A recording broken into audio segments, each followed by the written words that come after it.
All right, let's do this. It's gonna be my unusual. This is gonna be a different and unusual format. I don't normally do it like this for YouTube, but I'm gonna do it this time. So, hello, welcome to anybody that's joining me on the YouTube. I'm going over this week's TWAB. So we're gonna read through this together live here on Twitch. If you want to catch me on Twitch, you can catch me Sunday through Saturdays, all week long, 7 days a week, 5 p.m. to whenever, on twitch.tv/silenceswaffles. If you like anything here on the YouTube channel, you know what to do. Like, click, like, share, subscribe, all that fun stuff. All right, so this week at Bungie, a new quest was discovered. They talking about the Fellwinter's Live quest. Guardian Games has come to a close. Hunters won the first day, but Titans slowed up in the forest and completely dominate the rest of the event. Yada, yada, yada. I mean, they talk about that nonsense. Nobody cares because Guardian Games. The final Iron Banner of the season is also live this week. Yes, we've started that. Same deal. Pinnacle Quest, the bow for the season. Same kind of concept. The community has been also asked to participate with Rasputin by completing the Sarah Tower events and are currently working to complete the objectives on EDZ, the Moon, and Io. We've seen feedback that the tower events are too difficult and it's hard to wrangle up enough people to join the cause. We have made some server-side changes to the lower difficulty of the event to help avoid and alleviate these frustrations and increase your success rate. They made an error when they calculated how many completions were required. So yesterday when they introduced bonus multipliers to help the community's progress and get you all on your way to the next step. Read more details on the changes they've made there. So they're talking about this stuff because they've just released a new quest for the Fellwinter's Live shotgun. Really cool shotgun, something that was in D1. The perks that it had also have come over from D1. Cool. It looks like it's gonna be this crazy OP weapon for PvP, maybe PvE, who knows. But the real big talk is the community event that they have going on along with this season's content that is not really in the favor of the community because no one enjoying it, and not like per se an opinion of mine, but you can see the feedback across the board. Like this season is just not cutting it and people are not enjoying themselves. The seasonal event, which is the Seraph Towers, sucks. Again, nobody enjoys it, hence why they say the participation rate right now is very low, and they're going to try to help alleviate that. So making these server-side changes and boosting up the quests to give a bonus multiplier to get it done is their way of trying to help rally the community just a tiny bit to get it done and get everybody's weapon. I'm glad that they're doing that, but at the same time, I'm just like this is something that this is one of those things that just adds on to the layers of everything else that everybody's been complaining about this entire season, which is just a layer of cake that no one wants to eat. Where this is something that they could have released earlier in the season that we could have worked towards that would have made us feel better about the content in the season, possibly. Who knows? I don't think it would have made a difference though. We would have gotten this quest. We would have been working it for 3 months and then finally got towards the end to get this gun and made no not really been happy about the rewards we've been getting. We've been getting these minuscule things all throughout this entire season, and it just doesn't feel fulfilling, kind of like the Season of the Dawn, where you were given an abundance of all these interesting and cool weapons that seemed awesome. And this is what we're left with this season. Hopefully they've been, as they've been talking about year 4 and the next season to come and all this kind of stuff, the next season to come and year 4, all this stuff to come, hopefully things will start to shine. I don't see anything getting super better in the next coming season. I see it just as being as a band-aid and a placeholder until year 4 for when they're gonna announce some better things. Let's just hope that's what that means. On to the next thing, which is max power level. Back in February, Luke spoke about upcoming plans for legendary gear infusion. The Destiny dev team has talked more in detail on how the system is going to work. The Destiny dev team chimes in here. Today we're going to talk about changes to the infusion system that are going to be coming to Destiny 2. The changes are going to be visible early, starting in Season 11, but won't start impacting your arsenal until Season 12. Interesting. This must be where they're talking about where they kind of start going into sunsetting maybe just a little bit, but we'll see. We want the sandbox to feel interesting and exciting and dynamic and to be evolving in compelling ways over time, in the same way that the game evolves over weapons are the primary ways that the players interact with the world, and season over season we want players to discover new weapons that feel powerful and interesting with new perks to explore and the power the builds that players craft in new and unexpected ways. Changes to the infusion system we're talking about today are designed to promote the following. Let's see what they got here. We want to more frequently earn and enjoy more powerful and standout gear. Right now, if a new legendary weapon isn't better than the current best in class, there's no reason to replace your existing weapon with it. This is true.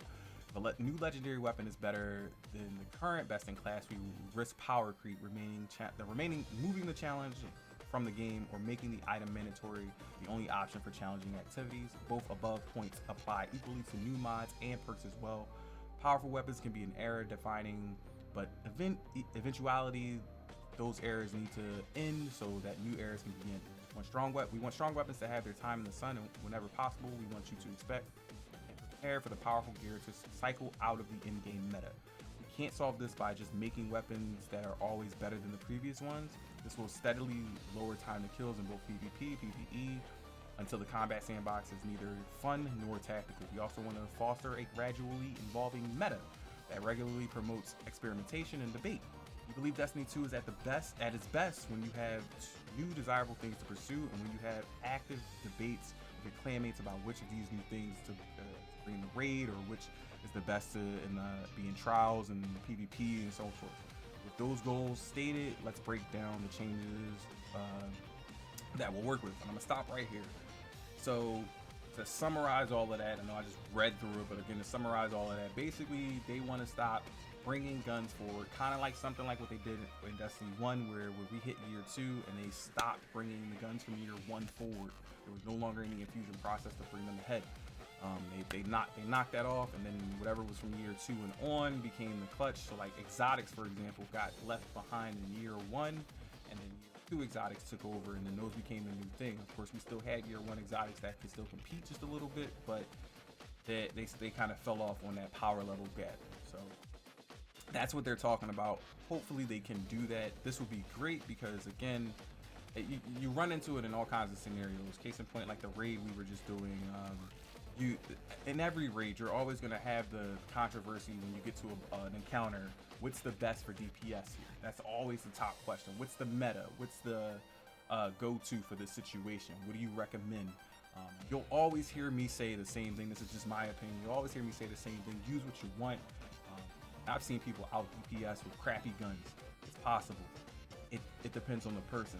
But if you want to follow the meta, you don't want to have a mind of your own, go ahead, follow the words on paper to a T, or follow the words of a person who's delivering you a video, i.e. someone like me. Not to knock anybody who does that. Like if somebody makes a video, you like it, and you follow their every beck and call when they give you information, so be it. Knock yourself out. I just want you to try some versatility here, or some variety, which is what they're trying to get everybody to do every season or every year with a new set of guns that's going to come out throughout that entirety of that year. Is basically we get these new guns in, these old guns from last year get put down on the shelf, maybe get rid of them, maybe keep them just for some nostalgia purposes, and then use the new guns that we put out.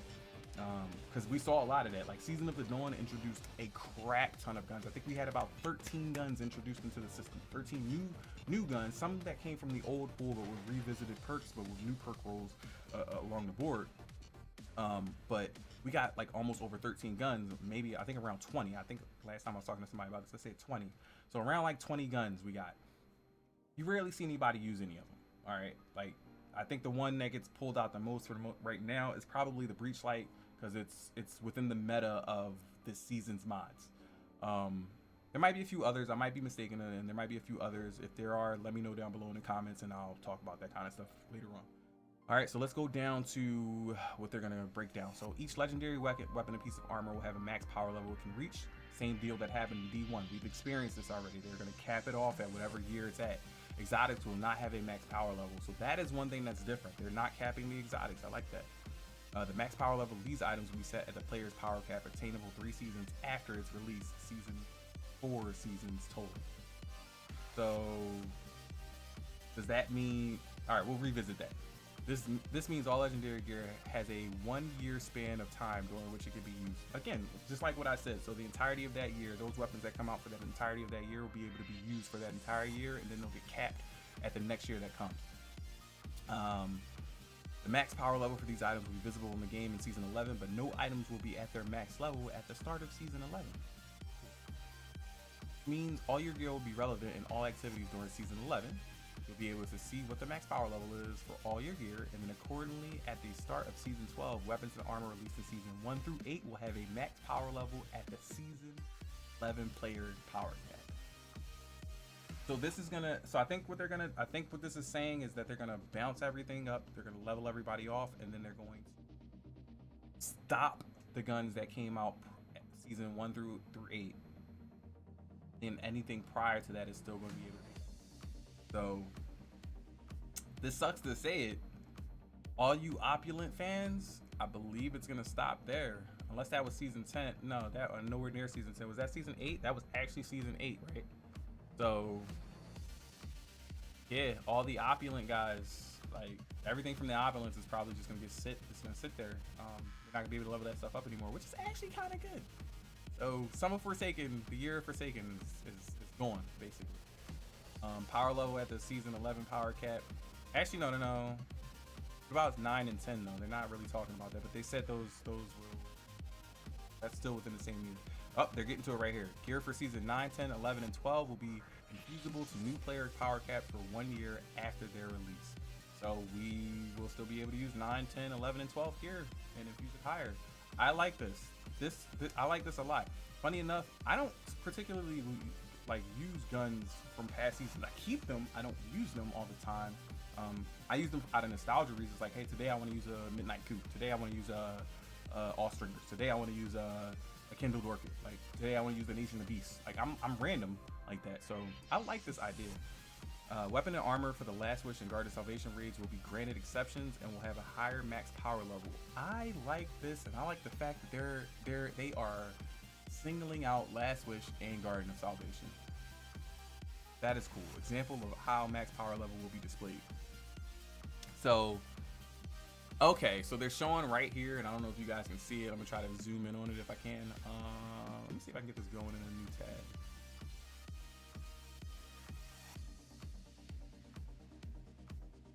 They're showing it right here.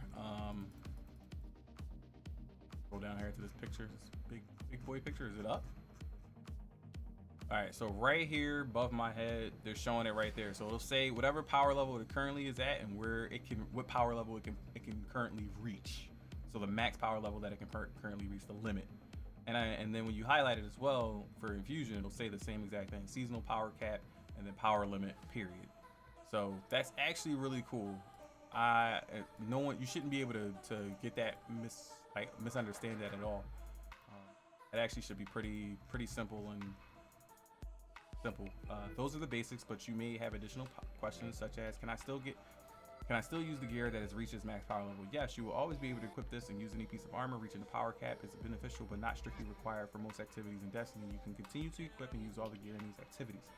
This applies to armor as well as weapons. Yes, all legendary gear that provides power will have a max power level. Starting in season 12, armor will no longer have a seasonal rotating 4th mod slot.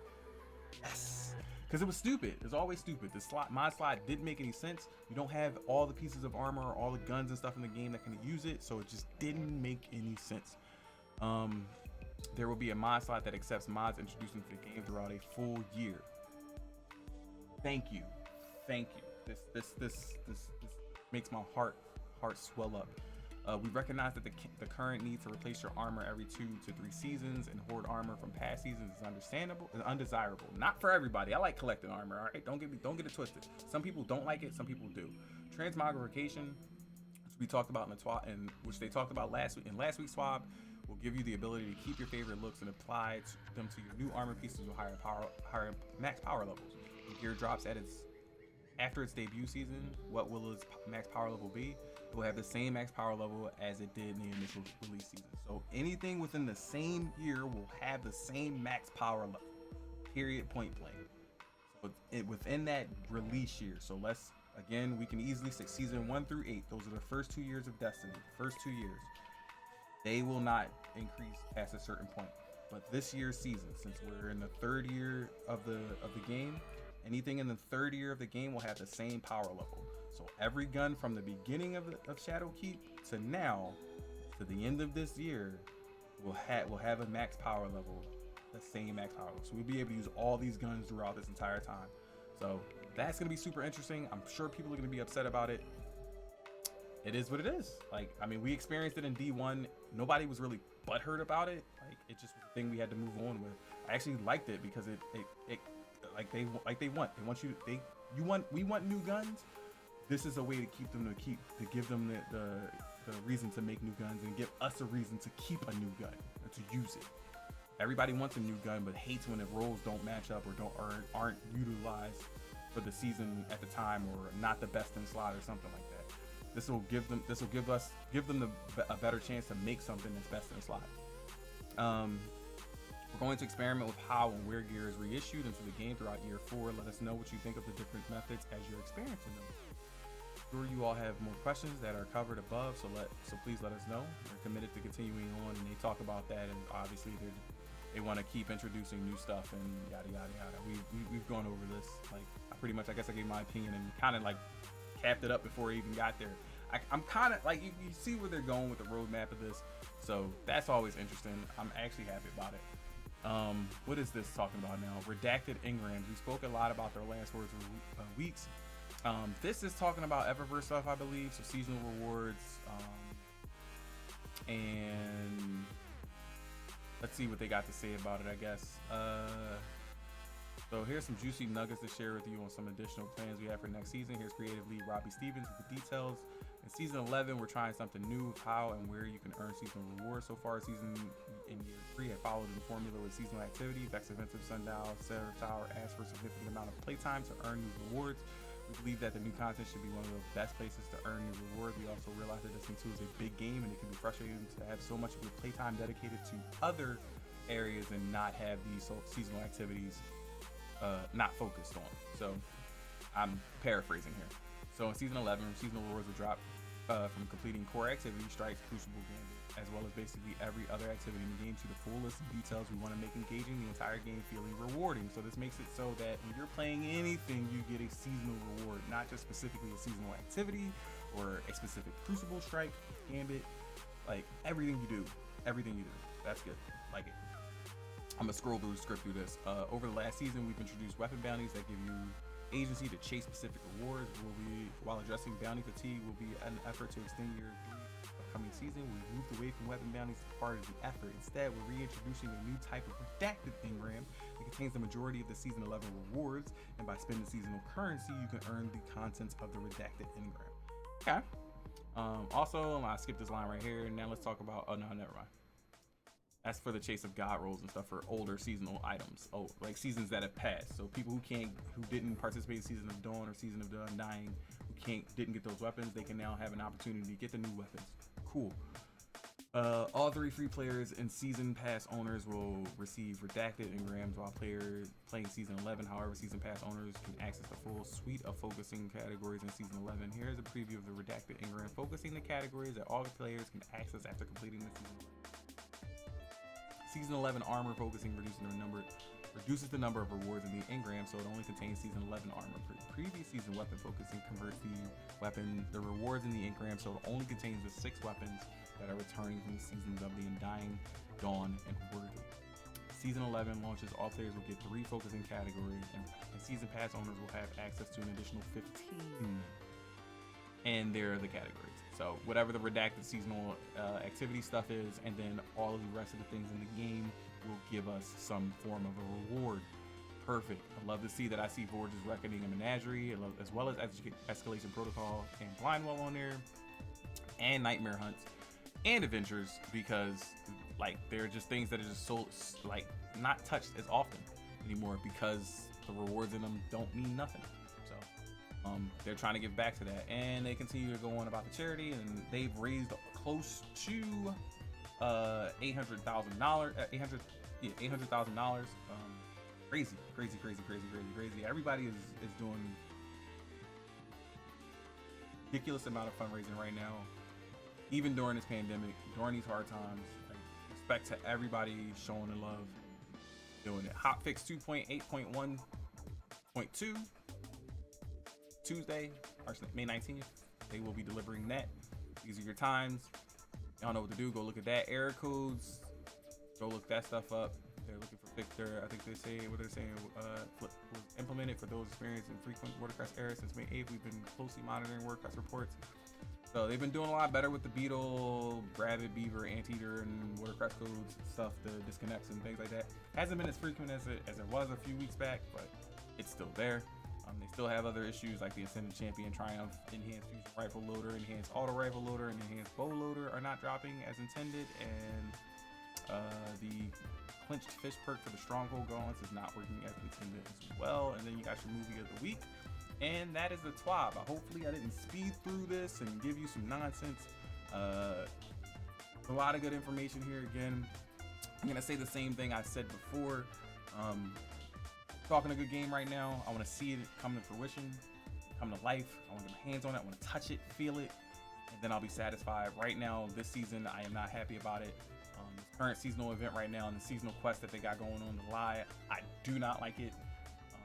I'm not going to be participating in doing Seraph Tower events. I will continue to do my raid helps that I've been doing and carry on and do my content the way I want to. And that's it. I mean, don't get me wrong, Seraph Tower events were fun for a little bit, but right now, that's what it is. It's not fun. You don't really get much out of it. Even the materials and stuff like that, it's just a waste to me. Weapons, they're semi worth it. They're semi okay. I got what I want so far. I don't necessarily need a superb guide roll, but you guys be to judge that though. Go out in the world. Don't just go off of me and my vibes with it. You might like it. You might enjoy the time spent going in there, hammering it out. Let me know what you think in the comments down below. Appreciate you guys hanging out and watching. YouTube, so.